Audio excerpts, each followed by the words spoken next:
Today I'm going to be speaking about the Denver, Colorado heroin epidemic that is constantly occurring. And for my live audience, some of these guys in. Okay, thank you guys for being here with me today. Appreciate it. Okay.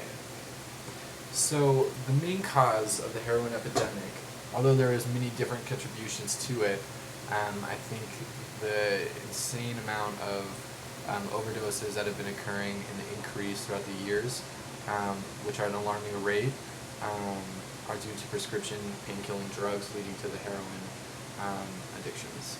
An alarming amount of young people are finding themselves addicted to prescription drugs. Such addictions are a result of poor doctor and parent supervision. Either doctors prescribing too many painkillers or children or young adults having access to painkillers such as Oxycontin, Percocet, Vicodin, through medicine cabinets and such as that, and that entering into the black market and then for sale. One can acquire prescription medication as a result of an injury, and as working with young adults with substance abuse issues and addiction, when asking their testimonials, there's a common theme that most of them had endured some type of physical injury or started on prescription drugs previous to being addicted to heroin, becoming an IV heroin user or smoking heroin via freebase. The main issue, I think, with prescription drugs that are so alarming is that it's easy to gain access to. I don't think everybody has a connection to heroin. I think that is more of a separate thing from the community rather than knowing someone whose parents has Oxycontin, who had a back surgery, who got a dental surgery, broke a leg, broken arm, all the injuries you could imagine which painkillers are provided for. So there's a great amount of painkillers floating around throughout communities and neighborhoods. There's been an overwhelming rise to opiate addiction in recent years amongst Colorado young people. In 1999, prescription deaths equated to less than 2 people per 100,000. As it currently stands now, over 6 are dying as a result of an overdose out of 100,000, with a rise in heroin abuse. So this is just the focus on the prescription drugs, not leading to the actual full-on heroin addiction, which usually occurs for several different reasons, and I'll cover that in a little bit. Oxycontin is considered to be one of the most addictive and commonly prescribed painkillers. And that is one of the more hardcore painkillers that you can obtain. It's not morphine or fentanyl patches that could bring someone to heroin. And given not everybody who does painkillers or has tried painkillers or uses painkillers becomes a heroin addict, I think it's the leftovers and the poor supervision which gives opportunity to young people who are experimenting with drugs and alcohol to unfortunately have that chance. It is a current street value for Oxycontin is $1 per milligram, and they come in 10, 20, 40, 60, and 80 milligrams. So it's very expensive. So if you're getting an addiction to those, and you're coming along with opiate withdrawals, you're getting sick, you're having symptoms of throwing up, diarrhea, your legs are restless, you can't sleep, very, very, very painful. It would make more sense to buy a 10 sack of heroin, which would do the same as a 40 or an 80 of Oxycontin.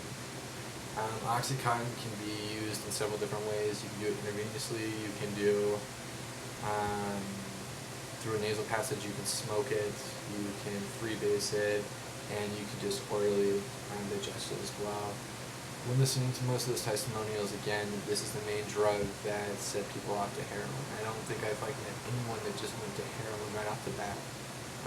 Throughout all my conversations with young heroin addicts, it is such a prevalent occurrence that this will be the transition due to the economic factor, and once being in the circle of people that are using drugs to that degree, it's by far easier to obtain heroin in that sense. I think when you're starting off, it's a little bit more difficult, but then eventually heroin is more accessible.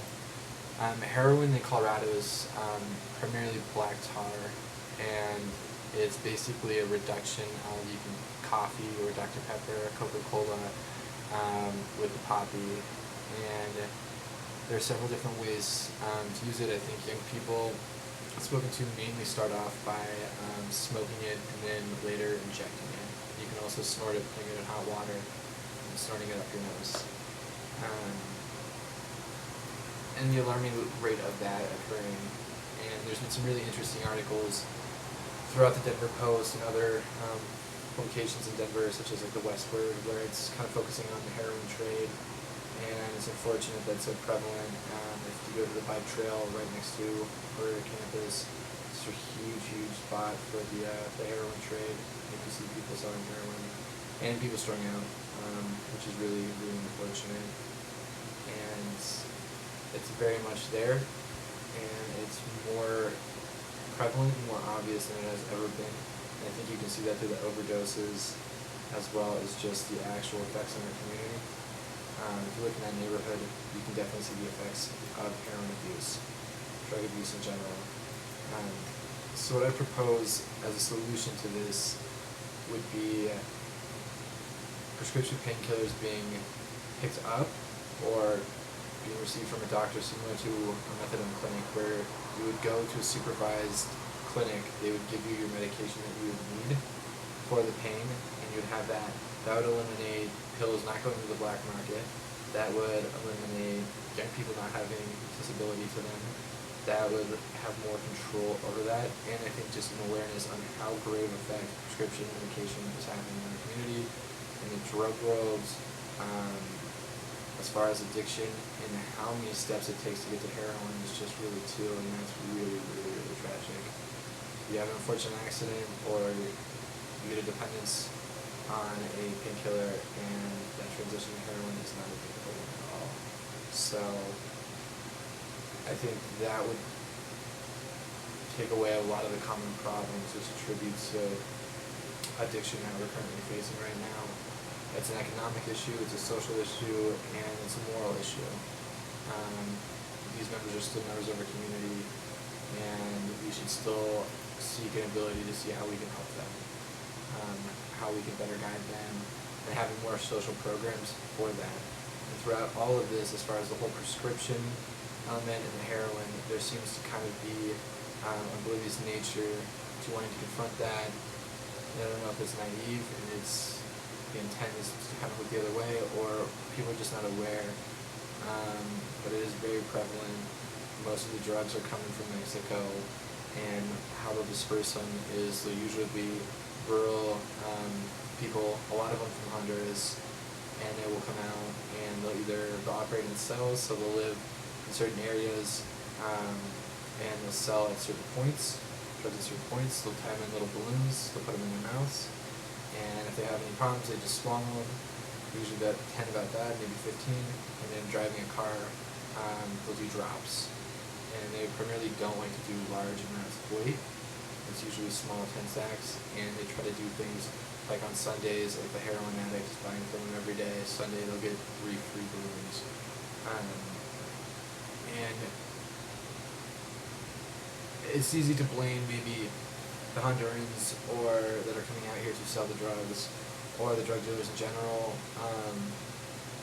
but it's all victims of drug trafficking and drug abuse. If you have no opportunity to feed your family or for a better way of life, of course anybody would sell drugs. I just think that's kind of a given. So I don't think it's more of a finger on who to blame. I think it's more of an approach of setting up a situation where we can actually disperse drugs in an appropriate manner. And then furthermore, if we are going to go the prescription way, to rely on places like a methadone clinic, needle exchanges, have a greater awareness than seems the general public has. Thank you very much.